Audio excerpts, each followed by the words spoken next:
මාර්වෙල කුරුස පාලියට ඇවිදන් යන දුරින් swimming pool table carrom විතරක් නෙමෙයි බැඩ්මින්ටන් වොලිබෝල් මේ ඔක්කොමත් එක්ක තුන් වේලම රුපියල් 10000කට ගන්න පුළුවන් තැනක් තමයි මේ වීඩියෝ එක වලට ගෙනත් තියෙන්නේ. අපි පටන් ගත්තේ ඩිනර් එකකින්. මේ ඩිනර් එකට ලයිව් ස්ටේෂන් එකක් ඉක්ලෝඩ් වෙනවා වගේ මේකේ කකුළු ඔය බාබිකියු දාලා සුපිරියට දෙනවා. ඒත් එක්ක මේකේ ලොකු ස්ප්‍රෙඩ් එකකුත් තියෙනවා. සුප් එක බ්‍රෙඩ් කෝන් එක විතරක් නෙමෙයි මේකේ සියලුම දේවල් ඉන්ක්ලූඩ් වෙලා තියෙන්නේ. බත් වර්ග දෙකක්, නූඩල් එකක්, චිලි ක්‍රෑබ් මේ වගේ ගොඩාක් අයිටම්ස් මේ බුෆේ එකට ඉන්ක්ලූඩ් වෙලා තියෙන්නේ. මේන් සිතේට ඔයගොල්ලන්ට ඒ ඔක්කොම ගන්න පුළුවන්. මේකම තියෙන්නේ කොහොමත් ෆ්‍රෙෂ් බඩු. ඒ නිසා මේකේ සී ෆුඩ් ඔක්කොම අලුත් ෆ්‍රෙෂ් ඒවා. ඉතින් මෙතන හොඳ සී ෆුඩ් ලබ කෙනෙක් නම් ඔයාලට මේක තමයි ideal place එක. main විදියට ඔයගොල්ලෝ මේ ඔක්කොම ගන්න පුළුවන්. වගේම ඔයාගේ බඩ පිරෙන්න ඔයාලට කන්න පුළුවන්. මෙයාගේ dessert corner එකත් recommend කරලා. ඇත්තටම fresh fruit වගේම මෙතන හොඳ dessert වර්ග ටිකකුත් තිබුණා. කිහිපයක්ම තිබුණ නිසා අපි හැම එකම try කරා. මේක අරගෙන හොඳ නිින්දක් දාලා උදේ නැගිට ගමන් දැක උදර්ශනය තමයි මේ තියෙන්නේ. මේ මේක දැක්කම අපේ ඇඟ කිලිකොලා ගියාට මෙයා නිකන් ගෙදර වගේ තමයි මේ කඹේ දිගේ යන්නේ. ඉතින් පොල් ගස් වල නැගලා මේ කඹේ දිගේ ගිහිල්ලා අපිට මෙයා හොඳ රා ගෙනල්ලා දෙනවා. මෙයා බහිනකොට ගහට වැඳලා තමයි බැස්සේ. හොටල් එකේ එනවාට මෙන්න මේ රා බොන්නත් පුළුවන්. ඉතින් fresh රා තමයි මේගොල්ලෝ ගාව තියෙන්නේ. ගහෙන් බාපු ගමන් ඔයාලට බොන්න පුළුවන් fresh රා. බීලා මම ගියා breakfast ගන්න. ඉතින් breakfast කෝන එකට ගියා pancake,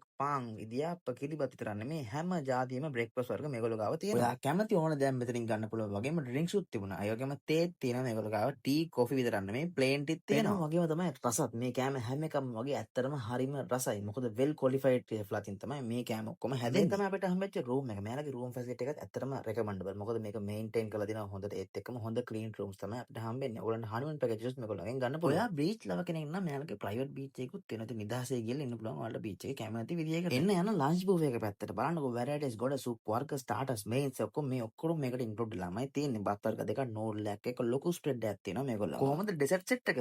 lunch එකෙන් පස්සේ පොඩ්ඩක් hotel එකේ රවමක් දාලා අපි ready වුණා මේගොල්ලන්ගේ ලස්සන වැඩකට. මේ තමයි candlelight dinner එක මේගොල්ලන්ගේ ආමගේ beach එකේ especially අපිට දෙනවා. ඔයා in house guest කෙනෙක් වුණත් ඔයා පිටින් එන කෙනෙක් වුණත් ඔයාලට මේ candlelight dinner එක arrange කරගන්න පුළුවන්. ඉතින් ඔයාලට තියෙන ආමගේ beach එකේ කතා කරලා මේක arrange කරගන්නක විතරයි. ආදරවන්තයත් එක්ක වගේ ආදරවන්තයත් එක්ක මේ වගේ ලස්සන මුහුදු වෙරළක අයිනට වෙලා හොඳ මුහුදු හුලං ඇදී ඉතින් මේ වගේ ඩිනර් එකක් ගන්න තියෙනවා නම් කොච්චර රොමැන්ටික්. මේ හැමදේම ඔයාලට දෙන්නේ ආමගේ beach මාර්ගයට. මම ඔයගලට මේ යටින් නම් එක දාලා තියන්නම් කෝල් එකක් දාලා වැඩ විස්තර අහගන්න. well maintained hotel එකක් වගේම හොඳ staff එකක් ඉන්නවා වගේ මෙයාලා හැමෝම friendly. ඉතින් ඇත්තටම වගේ හොඳ නිවාඩුවක් ගත කරන්න ඔයාලට නිදහසේ ඉන්න පුළුවන් ලස්සන තැනක් තමයි මේ ආමගේ beach මාර්ගය කියන්නේ. ගෙවන විඩාවර ජීවිතේට මොහොතකට සමුදෙලා මේ වගේ ලස්සන තැනකට ගිහිල්ලා relax වෙන්න. ඒකට ඔයාලට තව පුරක් හයියෙන් දිවන්න පුළුවන් ජීවිතේ. මේ වගේ ලස්සන තැන් superior offers වලට ඕනේ නම් අනිවාර්යයෙන්ම මා follow කරලා තියාගන්න.